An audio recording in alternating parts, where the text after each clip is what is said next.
Bueno, muy bien, continuando. Bueno, primero que nada, a través del 5640696 me llega una pregunta si el paro de camioneros en el puerto de Quequén es real o responde a cuestiones políticas. Un poco todo se mezcla con todo.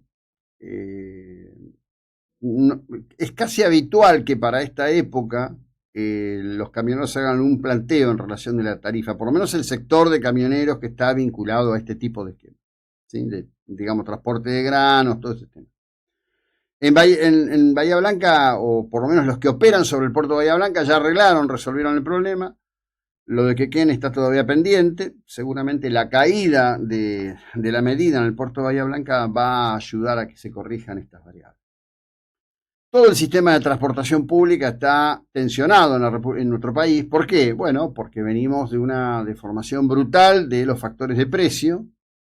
Esto empezó con el abandono de la convertibilidad, siguió con la postura de Duhalde Remelénico, muy apoyada por Rodolfo Terraño en su momento, de plantear un subsidio al tema del costo de la transportación y mantenerlo en el tiempo, lo cual además habilitó una enorme cantidad de cajas y una enorme cantidad de corrupción, cajas de corrupción enormes. Más, quiero decirles que hay algunas investigaciones en provincia de Buenos Aires que van a saltar en cualquier momento con esos temas que van a hacer un ruido que para qué te voy a contar, ¿no? Eh, Así que bueno, no va a durar mucho más, por supuesto. Esto trae inconvenientes porque hay barcos que están esperando. Esos barcos, al tener que estar esperando a puerto, el puerto de Quequén es un puerto importante. Sí, han hecho un gran trabajo, pero es un puerto de ría. Por lo tanto, a diferencia, por ejemplo, del puerto del Mar del Plata, es un puerto como Bahía Blanca, al que ingresar a puerto y salir del puerto es costoso. Son puertos costosos en ese sentido. Por mejor trabajo que hayan hecho, requiere permanente asistencia de remolcadores, muchas horas de práctico. Bueno, los barcos que están esperando, eso es todo un problema. Inclusive en algunos casos se corre el riesgo de que el operador naviero diga, bueno, mira, ¿sabes qué? No cargo acá, me voy a Brasil, veo dónde, el broker me dirá, es un problemón, pero no creo que dure mucho más. Que haya una cuestión política de partido, no veo, no veo. Sí, es una discusión sobre el tema tarifario. Piensen ustedes que acá en Mar del Plata, el servicio de transporte de la ciudad, que tiene, por supuesto, una tarifa regulada, que esa tarifa regulada depende de decisiones del poder político, que está pidiendo un aumento de 1.000 pesos por cada tramo de transportación. Y explica, dice, bueno, mire, pasó todo esto, desde que me dieron esta última tarifa, aumentó esto, y además hace meses que la provincia de Buenos Aires no nos paga en tiempo y forma los subsidios que corresponden a establecer la tarifa como corresponde. ¿Cuál es la respuesta de todo esto? Bueno, el intendente sustituto no asume la potestad que sí había requerido y había asumido el intendente de licencia. Estoy hablando de Montenegro y de Neme. Montenegro en esa, la verdad que la jugó siempre. Dijo, pongo el gancho, me hago cargo, la tarifa la pongo yo. Además hay una fuerte caída de la cantidad de gente que se transporta, todos lo vemos cotidianamente. Yo cuando vengo para acá veo mucha gente joven que viene, la veo venir de allá, del fondo de la legua, en bicicleta, en la motito.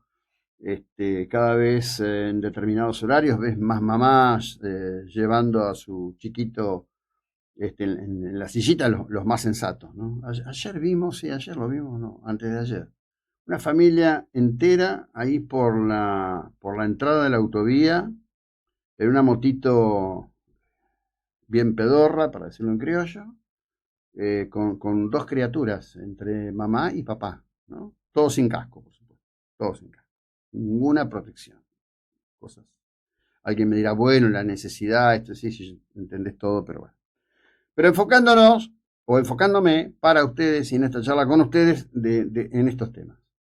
Bueno, hay un temita ahí en la interna libertaria que se había expresado acá en el Mar del Plata Fest en su momento, donde hubo fuertes cánticos contra Sebastián Pareja. Sebastián Pareja es un tipo que tiene una larga historia en el peronismo de la provincia de Buenos Aires. Fue un tipo de la estructura del menemismo, es el patrón de la vereda por la que camina Alejandro Carrancio, una vereda angosta, complicada.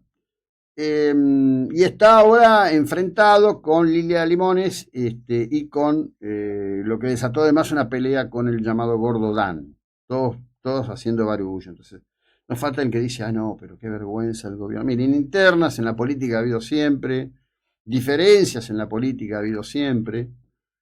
Algunos son más discretos o tienen más estilo que otros. Algunos tienen más estilo que otros. Eh, Simplemente para citar cosas que han pasado, Alfonsín era presidente, su presidencia estaba muy acosada, muy acuciada, el peronismo le había hincado fuertemente el diente primero sobre los tobillos y después le fue directamente a la yugular con los paros que impulsaba y promovió Ubaldini, con la situación de los carapintados y los alzamientos militares, el desborde de la economía con el agotamiento del plan primavera. Angelos era el candidato a presidente, venía de gobernar exitosamente la provincia de Córdoba. Su planteo, señero planteo, era llego con el lápiz rojo, vamos a ordenar las cuentas públicas del país.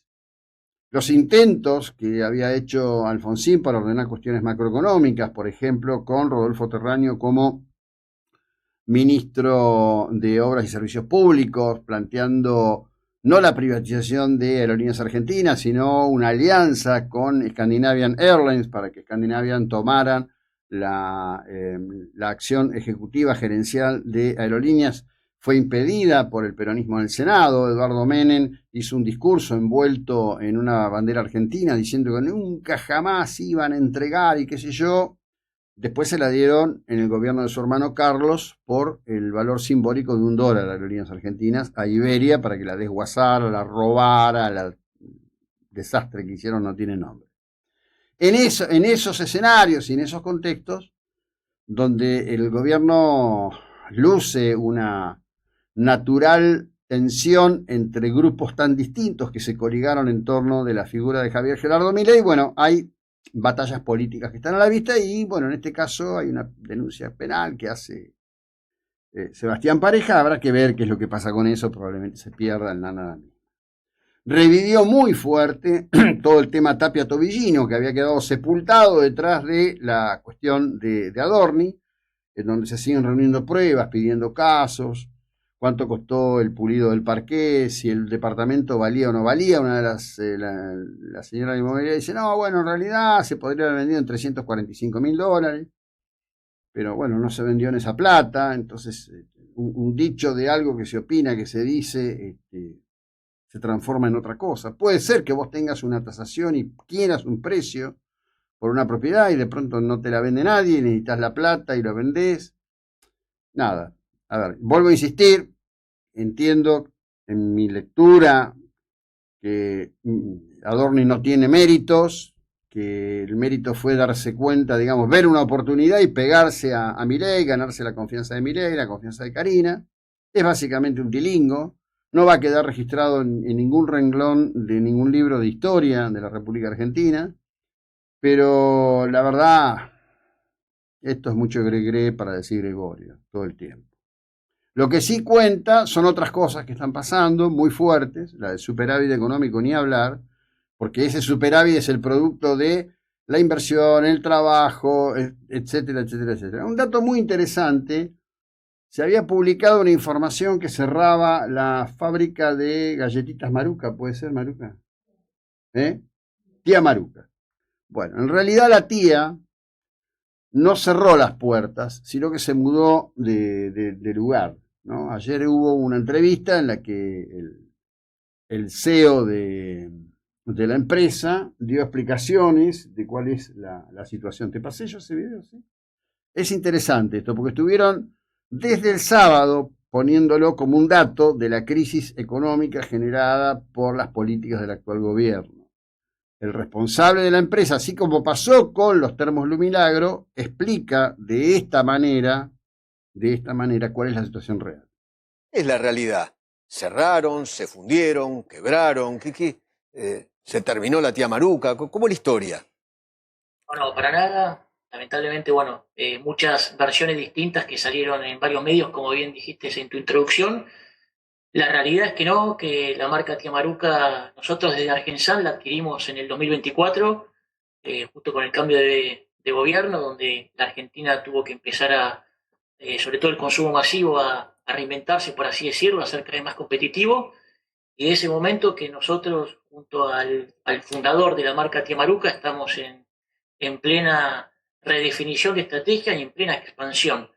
Sí, lo que sucedió que Tía Maruca nace con un modelo de producción distinto, no convencional, que es bajo la mirada de producir en la fábrica que mejor produzca el tipo de galletita que tiene que llegar al punto de venta.